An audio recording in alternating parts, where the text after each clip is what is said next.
What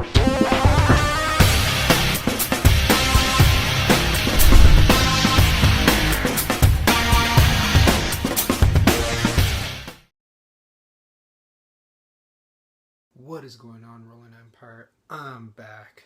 My goodness, it feels like it's been a long time. Trust me, guys, I want to be consistent with these videos.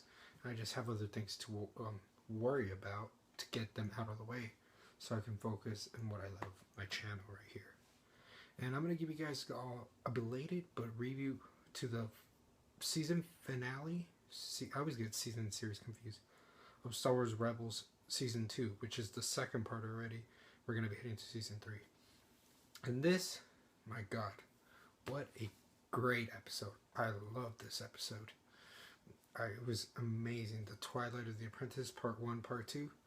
Oh, it's everything I wanted from this series. Because for the last few episodes, they've been kind of hit and misses. And yeah, even though I enjoyed them, they weren't really what this episode was and is. This feels more of a continuation of that Shroud of Darkness that came out a couple weeks ago. Like that, this is the episode that follows it. So it's kind of strange that we had the other ones. Like, and I didn't really get to review that one, but my goodness, good episode. It will be their undoing. Proper send off for that episode.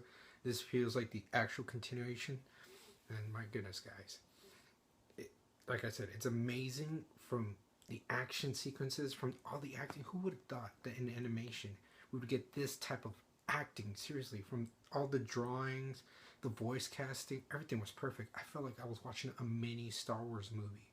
Like, this could have been sent off to theaters if it was maybe 20 minutes longer, but we just got an hour length with commercials. It probably will be without it around 50 minutes. But boy, guys, like, everything was so well. The cinematography or whatever, however you can do it in animation, was gorgeous. Every character here had something to do. The ones that we were with, whether it was Kanan, Ezra, Ahsoka Tano, it was amazing. And my goodness, when we finally got the revelation, and if you haven't seen the trailers, then you know you weren't spoiled, of Darth Maul, better now known as Maul. That was amazing to me as a character I grew up with from the Phantom Menace. So I'm glad to see him return. Oh, it's so great. Call me old master. It's just amazing.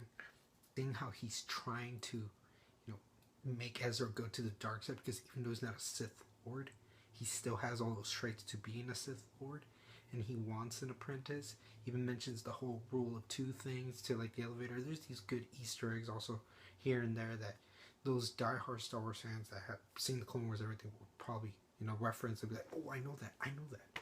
So it was so good seeing Maul just take out those Inquisitors like that. I was like, oh, he became a badass again in my eyes. I'm loving this character. I want to see more of him in Season 3. And then we get to see him take on Kanan for a while, and really, like, before he fights him, he just blinds him. So like, this is something new. We're gonna see Kanan now. He's gonna have these things like at the end of the episode for, you know, now as a character. Like, he's a blind Jedi now. I'm intrigued to see how this goes for his character. And then when Ezra just realizes that this was all planned out by Maul, like he fell under the trap, which we all kind of predicted, because even though he was helping him out, come on, it's Maul. It's not. Oh, he's not all of a sudden gonna be good. You get to see that one fighter coming down with Darth Vader coming out all swagged out. It was amazing. I'm like, ooh, shit's about to go down. And he's taunting Ezra when he gets there.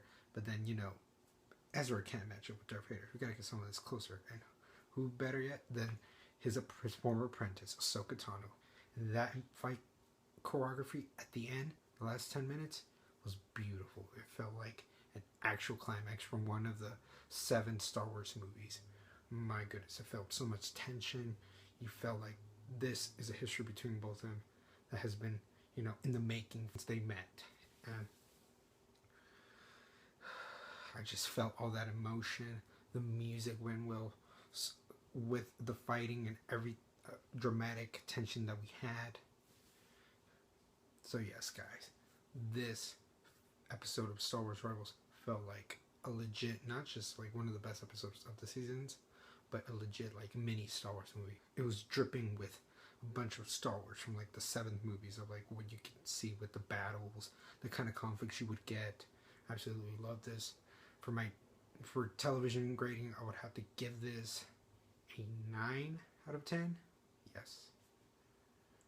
So let me know what you guys think of this episode. Did you guys love it? Did you guys think it was disappointing end to the season? Which, my goodness, you would have to give a really good reason, because this was a perfect send-off for all the characters, and I'm intrigued to see more of Maul. Hope he becomes the main antagonist next season, and we could get a little bit more Vader and Ahsoka, especially. There might be another fight this upcoming, seasons. We need to see more of Ahsoka. We need to, for when her time is up, care so much more, because we know her, especially from the Clone Wars, but they haven't built her up in this show. So that is my review, guys, for Star Wars Rebels. Like I said, let me know what you think in the comments below. And until 1,000 subscribers, Rolling Empire, laugh, smile, repeat. Family.